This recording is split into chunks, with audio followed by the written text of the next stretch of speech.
Picture this. You are standing about 20 feet from a polar bear, a real one, hundreds of pounds of muscle wrapped in cream-colored fur, as it pads to the edge of a rocky ledge, leans out over the water, and slides in with barely a splash. A short walk away, beneath a soaring dome of glass and iron, palm fronds brush a ceiling more than 60 feet overhead, while orchids bloom in the warm, humid air. And here is the part that stops people in their tracks. All of it. The bears, the gorillas, the giraffes, the great Victorian glasshouse is free. Welcome to Minnesota Explorer, a podcast dedicated to bringing you a new adventure somewhere in Minnesota with every episode.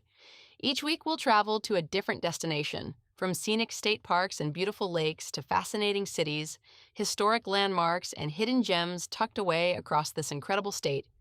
If you're gearing up for your own trip, head over to northstartravelers.com, where you'll find gear recommendations to help you travel smarter, plus a full list of our other podcast shows covering destinations around the world. If you love discovering new places and planning your next adventure, follow the podcast so you never miss an episode. And if you're enjoying the show, leaving a positive review goes a long way in helping others find it. Now let's explore Minnesota. To understand how a place like this came to be, you have to go all the way back to 1897 and to a gift of 3 deer. That was the entire beginning of what is now the oldest zoo in Minnesota. The city of St. Paul fenced off a simple pasture for those deer, and almost as if the city couldn't help itself, the collection grew. Elk and moose and foxes, then a parrot, a monkey, the odd donated pet, until what started as a novelty became a genuine zoo. All of it folded into the green expanse of Como Park. The park itself was the dream of a man named Frederick Nussbaumer, who served as St. Paul's superintendent of parks for more than 3 decades around the turn of the last century. As a young man, Nussbaumer had worked at the Royal Botanic Gardens at Kew in London, and he never forgot the great glass palm house he saw there. He carried that image across an ocean and across 30 years, and he kept pushing, some called it a folly, until the city finally funded a glass house of its own. When the Marjorie McNeely Conservatory opened to the public in the autumn of 1915, with its central dome rising more than 60 feet and 2 long wings flanking it, what had been dismissed as one man's obsession became an instant beloved success. The decades that followed left their fingerprints all over the place. In the 1930s, during the Great Depression, Federal Works Progress Administration crews built the handsome Art Deco Zoological Building and other structures, including the old Monkey Island that longtime Minnesotans still talk about. Nature took its swings, too. On a June day in 1962, a freak hailstorm dropped golf ball-sized stones through the conservatory's glass roof, shattering more than half the panes in the show houses. Remarkably, no one was hurt, but it was a sign that this fragile Victorian jewel would need real care to survive. And it got that care. The conservatory was placed on the National Register of Historic Places in the 1970s, and a major restoration through the 1980s and into the 1990s replaced the glass, rebuilt the heating, and brought back the building's original sparkle. In the year 2000, a nonprofit called Como Friends was created to help fund the campus and, this is the important part, to protect the tradition of free admission. Thanks to that ongoing support, this remains one of the last free zoos in the entire country.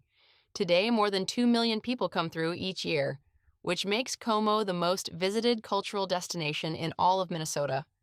There is still a suggested donation, a few dollars for adults, a little less for children, and dropping something in the box is a kind thing to do, because it keeps those gates open for everyone. But no one will ever turn you away for the price of a ticket, because there isn't one. So let's walk it together the way a visitor naturally would. You'll begin in the Visitor Center, the modern glass building that ties the whole campus together and acts as the front door to both the zoo and the conservatory. Step inside, and the first thing that hits you is the air, warm and green and alive, because tucked right here is an exhibit called Tropical Encounters, an indoor slice of Central and South American rainforest. You wander a winding path past free-flying birds, a giant anaconda, fish drifting in a flooded forest, and dense walls of foliage all under one roof. There's a cafe in here as well, so this is a good spot to get your bearings, grab a coffee, and decide which way to head first. A quiet tip. If you arrive right when the doors open, you'll have the rainforest nearly to yourself before the school groups and strollers fill in. When you're ready, let's head over to the exhibit most people come here for, Polar Bear Odyssey. This is the heart of the zoo for a lot of visitors, and it's easy to see why. The habitat was rebuilt to be many times larger than the cramped old bear grottos it replaced, and it's designed to feel like Canada's Hudson Bay, a landscape of rock, stream, and evergreens. The magic of it is the viewing. There's a climate-controlled outpost with floor-to-ceiling glass where you can stand just a few yards from a bear as it swims, digs, or sprawls out for a nap. If you time it right, you can even watch the keepers run a training session, asking a bear to present a paw or open wide for a dental check, which sounds almost unbelievable until you see how calmly these enormous animals cooperate. Linger here. Polar bears are most active in the cooler parts of the day, so mornings and the shoulder seasons tend to reward your patience. From the bears, let's wander over to one of the most impressive primate habitats in the country, gorilla forest. This is the largest all-mesh gorilla enclosure in North America, which means instead of peering through thick glass, you're separated from these animals by little more than open air and a fine screen. You can hear them, sometimes catch their scent on the breeze, and watch a silverback knuckle walk across the space with a presence that's hard to describe until you're standing there. The primate building nearby is full of other characters, too. Orangutans with their thoughtful, almost human gazes, tiny emperor tamarins sporting white handlebar mustaches, lemurs, spider monkeys, and a couple of two-toed sloths moving at their own unbothered pace. Give yourself time here. The longer you watch, the more personality each animal reveals. When you're ready to move on, let's drift toward the open-air side of the zoo, where the African hoofed animals live. This is where you'll find the giraffes, and depending on the season, you may be able to do something genuinely memorable.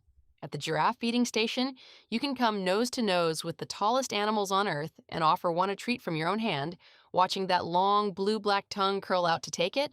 It's a seasonal experience and there's a small fee, but for kids and grown-ups alike, it tends to be the moment they talk about all the way home. Around the same area, you'll find zebras and ostriches, and not far off, the big cats. Exhibits that moved these animals decades ago out of cramped old cages and into far better space. From here, let's make our way toward the water. The aquatic building and the seal and sea lion habitat are a favorite stop, especially the newer pools where you can watch these sleek animals torpedo through the water and bank past the glass. There's a long tradition at Como of the Sea Lion Show, performed in an outdoor amphitheater during the warmer months. A nod to Sparky, the beloved sea lion character who has been a part of this zoo's identity for generations. If you're visiting in summer, check the day's schedule when you arrive so you can catch a show. And keep an eye out as you walk the grounds for the bronze and fiberglass sculptures scattered throughout, a tortoise named Toby, a sea lion named Sparky, a family of penguins, each one tied to a real piece of the zoo's long history. Now, when you're ready, let's step out of the zoo and into the other half of this remarkable place, the conservatory. Walking under that great glass dome is a genuine change of atmosphere. This is the Palm Dome, and on a gray Minnesota winter afternoon, pushing through the doors into this towering, humid jungle of soaring palms and tropical greenery feels like stepping through a portal to somewhere far warmer and far away. Some of the plants in here trace back to the building's earliest years.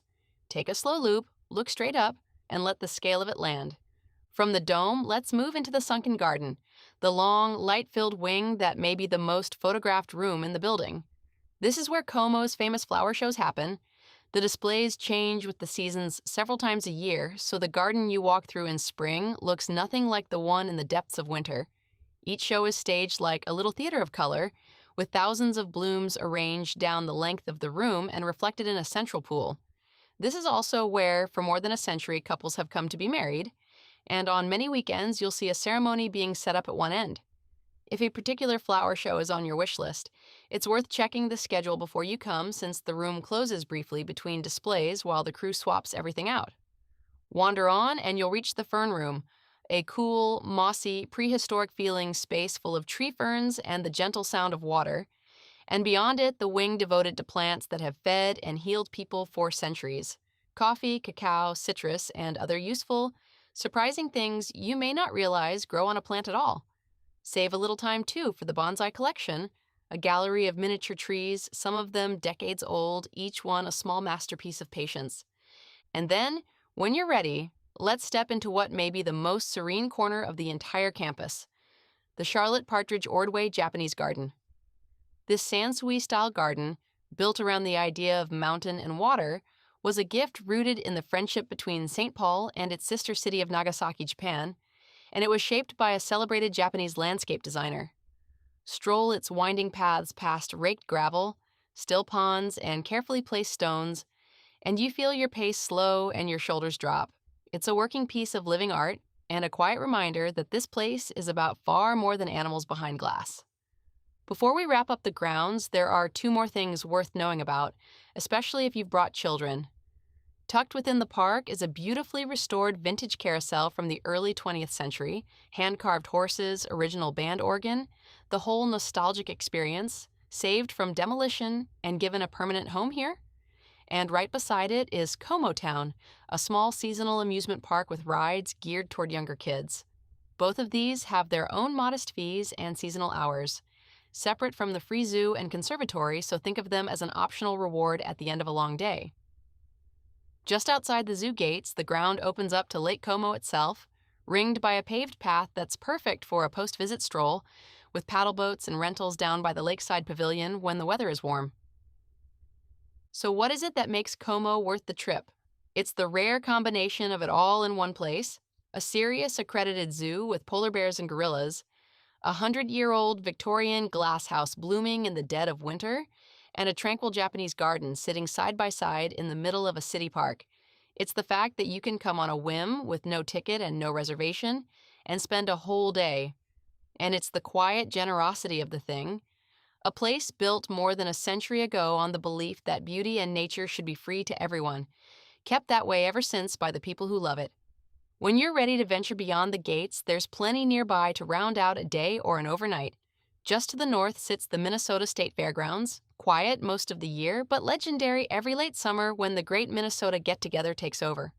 A short drive south brings you into downtown St. Paul, where you can take in the grand Cathedral of St. Paul on its hill, dig into Minnesota's past at the Minnesota History Center, or wander the riverfront. If hunger strikes while you're still at the park, the Lakeside Pavilion on Como Lake is home to dock and paddle, a casual spot with indoor and outdoor seating right on the water, known for easygoing fare, cold drinks, and live music on summer evenings. For something a little more special, a short drive toward the Cathedral Hill neighborhood lands you at the Hi-Hat, a cozy, well-loved brunch and dinner spot famous for its cornbread Benedict and its creative coffee drinks, though be ready for a wait on weekend mornings.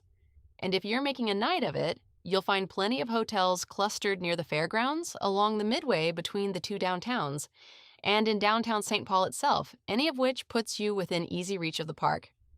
That brings us to the end of today's episode. Before you go, a few quick things. Subscribe so you never miss a destination, leave us a positive review to help others find the show, and share this episode with someone who loves exploring Minnesota. And if you're hungry for more adventures beyond Minnesota, visit northstartravelers.com to explore our other podcast shows and browse gear recommendations for wherever your next journey takes you. Your support means the world and keeps these adventures coming. Thanks for joining us, and happy trails.